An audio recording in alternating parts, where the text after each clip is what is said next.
Hello guys, a very good morning to all of you. स्वागत है आप सबका संदीप सर जी के में। चलिए स्टार्ट करते हैं क्लास को।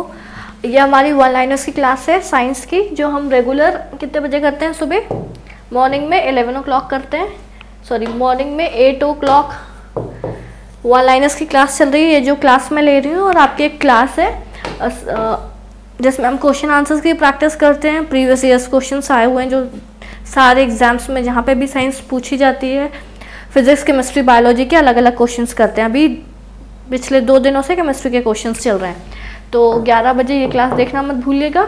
और सुबह 8 बजे आपकी वन लाइनर्स होती है, ठीक है। वन लाइनर्स में मैं ऐसे क्वेश्चंस लेके आती हूँ जो आपको लर्न करने होते हैं, इसलिए उसमें मैं कोई एक्सप्लेनेशन नहीं देती हूँ, और जहाँ ज़रूरत होती है वहाँ मैं एक्सप्लेन कर देती हूँ, ठीक है। स्टार्ट करने से पहले वीडियो को लाइक कीजिए, शेयर कीजिए, एंड जो लोग चैनल पे नए वो चैनल को सब्सक्राइब जरूर कीजिए। चलिए स्टार्ट करते हैं क्लास को। ये रहा आपका पहला वन लाइनर आपकी स्क्रीन पे।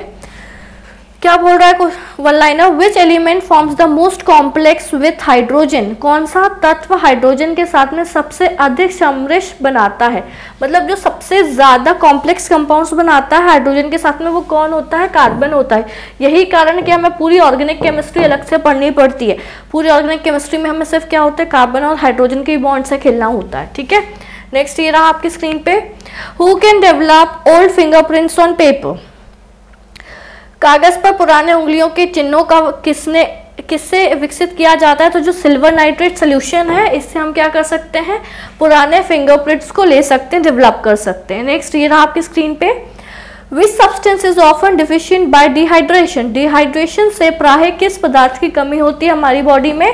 डिहाइड्रेशन का मतलब होता है कि आपकी बॉडी में पानी की कमी आना, आइदर फ्रॉम लूज मोशन और फ्रॉम वॉमिटिंग, ठीक है। ये आपको लूज मोशन हो रहा है, वॉमिटिंग हो रही है, आपकी बॉडी का क्या हो रहा है? पानी कम हो रहा है, तो वो उसमें क्या कमी आती है हमारे शरीर में? NaCl की, नमक की कमी आती है, सोडियम क्लोराइड की। इसलिए बच्चों को इसका ORS वगैरह का घोल पिलाया जाता है। What is the cellophane used to pack? Pack करने के लिए प्रयुक्त होने वाली सेलोफोन किससे बनी होती है? किससे बनी होती है? ग्लूकोज एसीटेट से। आप लोगों ने देखा होगा, कभी भी आप कोई बहुत हेवी चीजें खरीद के लेके आ रहे, तो वो थर्माकोल का स्टैंड्स आते होंगे, व्हाइट कलर का रहता है, वो सेलोफेन होती है। तो किसकी बनी होती है? ग्लूकोज एसीटेट की होती है। नेक्स्ट ईयर आपकी स्क्रीन पे। Which type of lift is more in weight of the person? इसको हिंदी में देखिएगा। व्यक्ति का भार किस प्रकार के लिफ्ट में अधिक होता है? मतलब क्वेश्चन ये बोल रहा है कि जब लिफ्ट अपवर्ड डायरेक्शन में जा रही है या डाउनवर्ड डायरेक्शन में जा रही है, किस डायरेक्शन में जाने में लिफ्ट में इंसान का जो भार होता है वो सबसे ज्यादा होता है? तो जब क्या होती है, आपकी लिफ्ट ऊपर जा रही है, जब आप मॉल में पार्किंग से मल्टीप्लेक्स वाले फ्लोर पे जा रहे होते हो, एट दैट टाइम आपका वेट सबसे ज्यादा होता है, ठीक है। नेक्स्ट ये आपकी स्क्रीन पे। The number of isotope of hydrogen is? Hydrogen के समस्थानिकों की संख्या कितनी है? 3 है, ठीक है। ड्यूटेरियम, ट्राइटेनियम एंड एक और होता है, ठीक है, 1H, 2H and 3H। Next, that is the best conductor of heat in liquids. द्रव्यों में ऊष्मा का सर्वोत्तम संवाहक कौन सा होता है? तो लिक्विड में बेस्ट कंडक्टर ऑफ हीट कौन होता है? मरकरी होता है।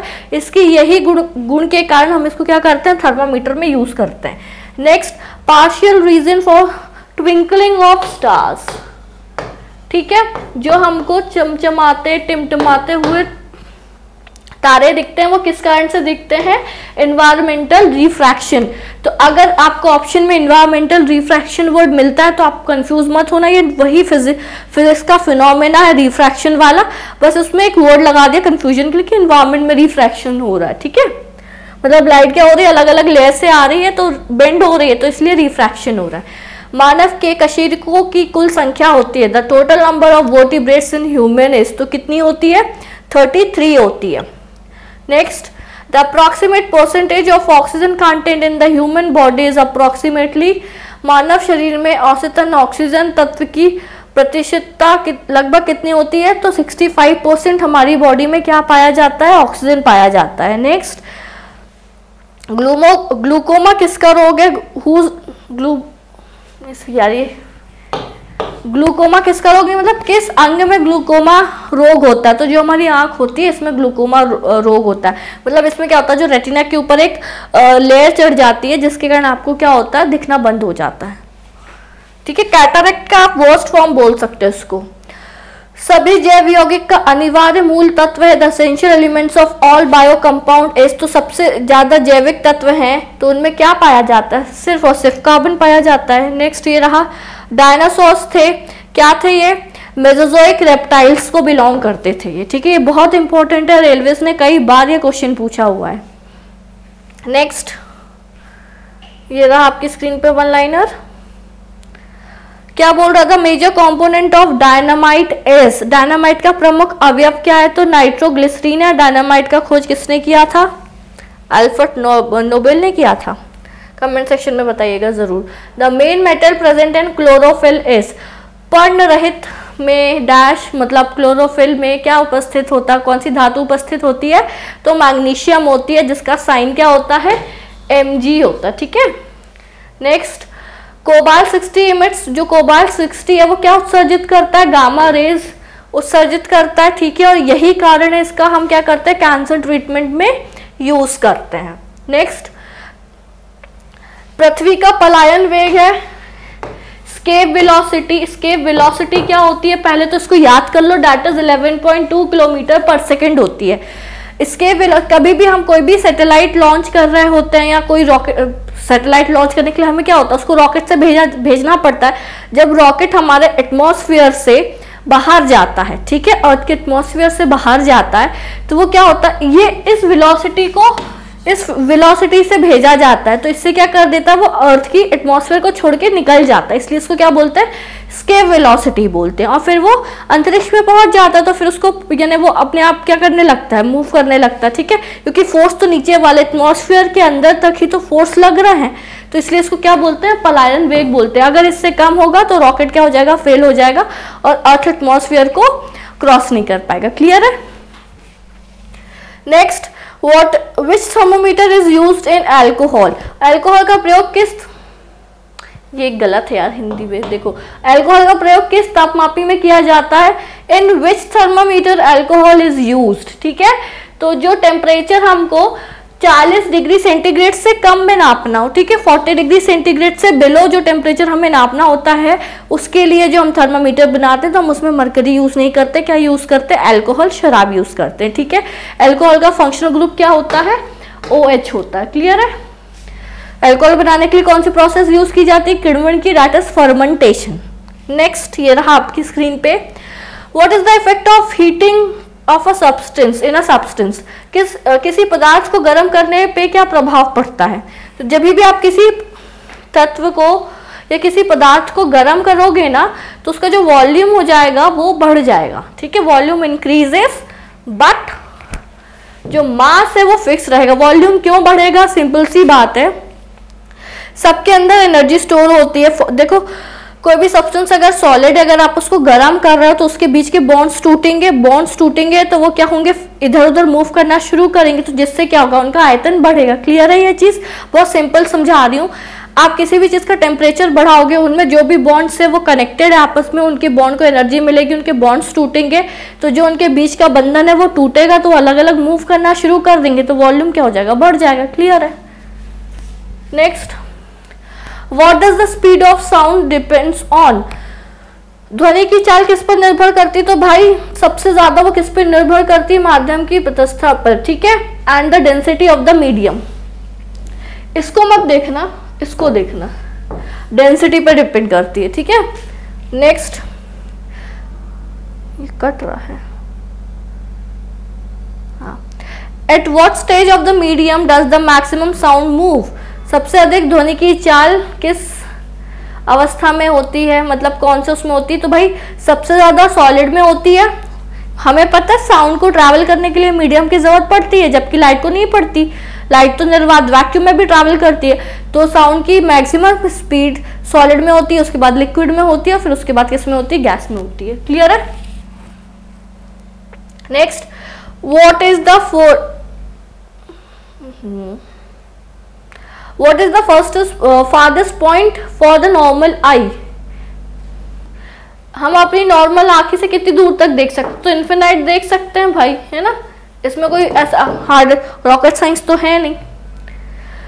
Who is considered to be the best reflector of the light? Light का सबसे अच्छा परावर्तक किसे माना जाता है? तो जो हमारा समतल दर्पण होता है ना, प्लेन मिरर, जो हमारे घर में रखा होता है, जिसमें हम अपना खूबसूरत चेहरा निहारते हैं सुबह शाम, तो वही क्या होता है, हमारा सबसे अच्छा रिफ्लेक्टर होता है। नेक्स्ट, यही कारण है कि जो सोलर सेल्स लगाए जाते हैं, सोलर पैनल लगाए जाते हैं, वो ऐसे रेक्टेंगुलर शेप में लगाए जाते हैं, क्योंकि वो बहुत ज़्यादा अच्छे क्या होते हैं, रिफ्लेक्टर्स होते हैं और अब्जॉर्बर्स भी होते हैं। ठीक है, चलिए, the actions of the rainbow are made by, इंद्रधनुष का निर्माण किन किन क्रियाओं के द्वारा होता है? ठीक है, the rainbows are made by, तो भाई सबसे पहले टोटल इंटरनल रिफ्लेक्शन के कारण बनता है, रिफ्रैक्शन के कारण बनता है और स्केटरिंग ऑफ लाइट के कारण बनता है। ठीक है, स्केटरिंग मतलब देखो, प्रकाश का पूर्ण आंतरिक परावर्तन, अपवर्तन और वर्ण विक्षेपण। ठीक है, स्केटरिंग ऑफ लाइट के कारण होता है। ये सारे के सारे बहुत इंपॉर्टेंट हैं, इसको लर्न कर लेना, ये आते हैं क्वेश्चंस ऐसे पेपर में। ठीक है, अगर टफ बनाएगा तो क्या करेगा, तीनों ऑप्शंस दे देगा और लिख देगा ऑल दी अबव, या फिर कोई एक ऑप्शन देगा और 4-5 कुछ भी, मतलब एक ऑप्शन ही देगा और 3 ऑप्शंस कुछ भी उल्टे पुल्टे दे देगा। ठीक है, next, the scattering of light depends on, प्रकाश का प्रकीर्णन किस पर निर्भर करता है? तो भाई उसकी वेवलेंथ पे निर्भर करता है, उसकी तरंग दैर्ध्य पे क्या करता है, निर्भर करता है। वेवलेंथ आई होप अब आप लोगों को क्लियर हो गया होगा क्या होती है। देखो, वेव हमारी ऐसी होती है, ठीक है, तो इसको क्या बोलते हैं, क्रस्ट बोलते हैं, और इसको क्या बोलते हैं, ट्रफ बोलते हैं। ठीक है, तो दो क्रस्ट के बीच की जो दूरी होती है वही क्या कहलाती है, तरंग की तरंग दैर्ध्य या वेव की वेवलेंथ बोली जाती है। ठीक है, या दो क्रस्ट भी हो सकते हैं, जरूरी नहीं कि ऊपर के लिए, दो इनके बीच की दूरी भी होती है। Who has the shortest wavelength, तो भाई सबसे कम तरंग दैर्ध्य किसकी होती है, गामा की होती है। ठीक है, नेक्स्ट, मायोपिया निकट दृष्टि दोष का कारण है, किस कारण से होता है मायोपिया? हमारे जो आई लेंस होते हैं वो क्या हो जाते हैं, मोटे हो जाते हैं, और उनकी जो फोकस डिस्टेंस है वो क्या हो जाती है, कम हो जाती है। नेत्र का लेंस मोटा हो जाता है और जो फोकस की दूरी है वो कम हो जाती है। ठीक है, और ये क्यों होता है, ये एज फैक्टर के कारण होता है ना। और एक चीज क्लियर रखना, अगर किसी भी दोष में वो दिखा हुआ है, जैसे निकट दृष्टि दोष है, मतलब क्या है, निकट है तो वो आसानी से क्या देख पाएगा, पास वाली चीजें देख पाएगा, मतलब वो क्या नहीं देख पाएगा, दूर की चीजें। तो जो नाम लिखा रहता है ना, उसके ऑपोजिट वाली उसको क्या होती है, बीमारी होती है। अगर बोले दूर दृष्टि दोष है, मतलब क्या है, उसको दूर का क्लियर दिख रहा है, पास की चीजें नहीं दिख रही हैं। तो ये चीज, इसमें कंफ्यूजन मत रखना आप, या आप ऐसे याद रखें कि जो नाम आ रहा है वो उसको साफ साफ दिखाई दे रहा है। अगर निकट दृष्टि दोष है मतलब उसको यानी पास की चीजें अच्छी दिखाई दे रही हैं। दूर दृष्टि दोष है मतलब उसको दूर की चीजें अच्छी दिखाई दे रही है, इट मीन्स उसका ऑपोजिट वाली क्या होगी, उसकी बीमारी हो जाएगी। क्लियर है, नेक्स्ट ये है, what is the effect of a heat on a semiconductors. देखो, जब आप किसी सेमीकंडक्टर को गर्म करते हो तो उसमें क्या इफेक्ट आता है। देखो, सेमीकंडक्टर वर्ड से समझो, सेमी का मतलब क्या होता है, सेमीफाइनल सुना होगा, इंडिया सेमीफाइनल पहुंच गई, मतलब फाइनल के पहले एक सेमी, मतलब क्या होता है, ये जो सेमी वर्ड का मतलब होता है हाफ। अगर हम ऐसे देखे जाएं, हाफ कंडक्टर, सेमी कंडक्टर का मतलब क्या, हाफ कंडक्टर, इट मीन्स वो आधे टाइम कंडक्ट करता है, मतलब आधे टाइम वो चालक की तरह बिहेव करता है और आधे समय वो कुचालक की तरह बिहेव करता है। ठीक है, तो यही चीज है कि 0 डिग्री पे वो क्या हो जाता है, आपका इंसुलेटर्स हो जाता है, मतलब कुचालक हो जाता है, और जैसे जैसे टेम्परेचर बढ़ता जाता है तो क्या हो जाता है, चालक में कन्वर्ट हो जाता है। तो कंडक्टिविटी क्या होती है, चालकता बढ़ती है ताप के बढ़ने से। क्लियर है ये चीज, टेम्परेचर के बढ़ने से। और डिक्रीज क्या होता है, और घटने पे क्या होती है, घटती है। ठीक है, अगर आप टेम्परेचर जितना कम करते जाओगे वो कंडक्ट करना बंद कर देगा, इसलिए इसको क्या बोलते हैं, semiconductor totally depends on temperature. इसकी कंडक्टिविटी किस पर डिपेंड करती है, सिर्फ और सिर्फ टेम्परेचर पे। क्लियर है, अगर ये पूछा जाए, क्वेश्चन ये पूछा जाए आप लोगों से कि at 0 degree centigrade semiconductor behaves like what, 0 degree centigrade पे जो अर्धचालक है वो कैसा बिहेव करेगा, तो आप आंसर करोगे कुचालक की तरह बिहेव करेगा। ठीक है, अगर क्वेश्चन में ये पूछा जाए at the temperature of 125 degree centigrade, 125 degree centigrade पे, ठीक है, जैसे पॉसिबल नहीं है, मतलब ठीक है मैंने बोल दिया, एक रैंडमली टेम्परेचर बोल दिया, तो इस पर कैसा बिहेव करेगा वो, एज अ कंडक्टर बिहेव करेगा। ठीक है, तो ये छोटे छोटे से कॉन्सेप्ट है जो क्लियर होंगे तो आप इजिली क्या कर पाओगे, अपने नेक्स्ट क्वेश्चन को आंसर कर पाओगे अगर आते हैं ऐसे तो। Heater coil made up of, heater का जो तार बना होता है वो काय का बना होता है, नाइक्रोम का बना होता है। नेक्स्ट, CO2 की प्रॉपर्टी कैसी होती है, जो CO2 गैस होती है उसका गुण कैसा होता है भाई, वो एसिडिक होती है, अम्लीय होती है। Next, the weight of a protein is how many times the weight of the electron, proton का भार इलेक्ट्रॉन के भार से कितने गुना ज्यादा होता है। भाई देखो, प्रोटॉन भारी होता है और इलेक्ट्रॉन हल्का होता है, तो भाई प्रोटॉन के भार के कितने टाइम इलेक्ट्रॉन का भार आता है भाई, 1836। इसको लर्न कर लेना, ये प्रीवियस ईयर कई बार अलग अलग RRB में पूछा गया है।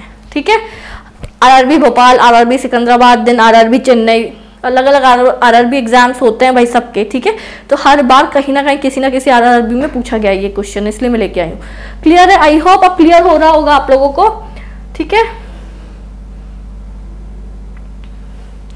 प्रोटॉन का जो भार होता है वो कितना टाइम ऑफ इलेक्ट्रॉन होता है, 1836 टाइम्स, 1836 टाइम्स या उसके गुना होता है। क्लियर है ये चीज। चलिए सेशन को हम आज यहीं पे एंड करते हैं। आई होप आप लोगों को सेशन पसंद आ रहा होगा।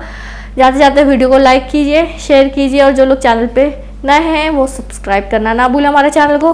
मिलते हैं कितने बजे की क्लास में, 11 बजे की क्लास में। Bye bye, take care and have a good day.